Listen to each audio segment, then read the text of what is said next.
محترم ناظرین کرام، السلام علیکم۔ آج کی ویڈیو حضرت ابو بکر صدیق رضی اللہ تعالیٰ عنہ کی عشق رسول صلی اللہ علیہ وآلہ وسلم سے متعلق ہے۔ ناظرین، صحابہ کرام رضی اللہ تعالیٰ عنہ نبی اکرم صلی اللہ علیہ وآلہ وسلم کے عاشق تھے، اور ان میں سے پہلا نمبر حضرت ابو بکر صدیق رضی اللہ تعالیٰ عنہ کا تھا۔ حافظ ابن حجر رحمۃ اللہ علیہ نقل کرتے ہیں کہ ایک محفل میں حضور صلی اللہ علیہ وآلہ وسلم نے ارشاد فرمایا، مجھے 3 چیزیں بہت محبوب ہیں: خوشبو، نیک بیوی اور میری آنکھوں کی ٹھنڈک نماز میں ہے۔ حضرت ابو بکر صدیق رضی اللہ تعالیٰ عنہ فوراً بول اٹھے، اے اللہ کے محبوب صلی اللہ علیہ وآلہ وسلم، مجھے بھی 3 چیزیں بہت محبوب ہیں: آپ صلی اللہ علیہ وآلہ وسلم کے چہرہ انور کو دیکھتے رہنا، اور دوسرا آپ صلی اللہ علیہ وآلہ وسلم پر اپنا مال خرچ کرنا، اور تیسرا یہ کہ میری بیٹی آپ صلی اللہ علیہ وآلہ وسلم کے نکاح میں ہے۔ ناظرین، اب ذرا ان تینوں باتوں کا اندازہ لگائیے کہ ان کا مرکز اور محور کون بنتا ہے۔ وہ ہے نبی کریم صلی اللہ علیہ وآلہ وسلم کی ذات اقدس۔ جب ہجرت کا حکم ہوا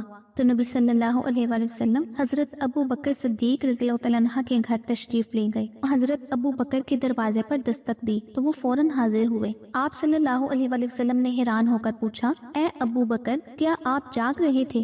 عرض کیا، جی ہاں، کچھ عرصہ سے میرا دل محسوس کر رہا تھا کہ ان قریب آپ صلی اللہ علیہ وآلہ وسلم کو ہجرت کا حکم ہوگا، تو آپ صلی اللہ علیہ وآلہ وسلم ضرور مجھے اپنے ساتھ لے جانے کا شرف عطا فرمائیں گے۔ بس میں نے اس دن سے رات کو سونا چھوڑ دیا کہ کہیں ایسا نہ ہو کہ آپ تشریف لائیں اور مجھے جاگنے میں دیر ہو جائے۔ اسی طرح جنگ تبوک کے موقع پر نبی اکرم صلی اللہ علیہ وآلہ وسلم نے حکم فرمایا کہ جہاد کے لیے اپنا مال پیش کرو۔ حضرت عمر رضی اللہ تعالیٰ عنہ اپنے گھر کا آدھا مال لے آئے اور دل میں سوچتے رہے کہ آج میں ابو بکر صدیق رضی اللہ تعالیٰ عنہ سے اس نیکی میں بڑھ جاؤں گا، لیکن جب صدیق اکبر آئے تو انہوں نے اپنے گھر کا سارا سامان پیش کر دیا۔ اس پر نبی اکرم صلی اللہ علیہ وآلہ وسلم نے پوچھا، اے ابو بکر، آپ اپنے پیچھے بیوی بچوں کے لیے کیا چھوڑ آئے؟ عرض کیا، اپنی بیوی بچوں کے لیے اللہ تعالیٰ اور اس کے رسول صلی اللہ علیہ وآلہ وسلم کو چھوڑ آیا ہوں۔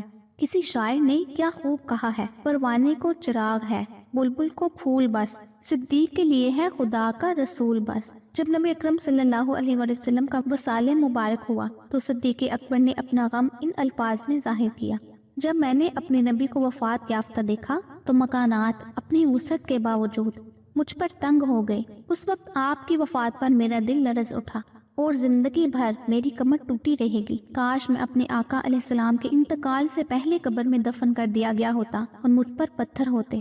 ناظرین، اگر ویڈیو پسند آئی ہو تو اپنے تمام دوستوں میں بھی شیئر کیجیے گا۔ اگلی ویڈیو تک کے لیے مجھے اجازت دیجیے۔ اللہ آپ سب کا حامی و ناصر ہو۔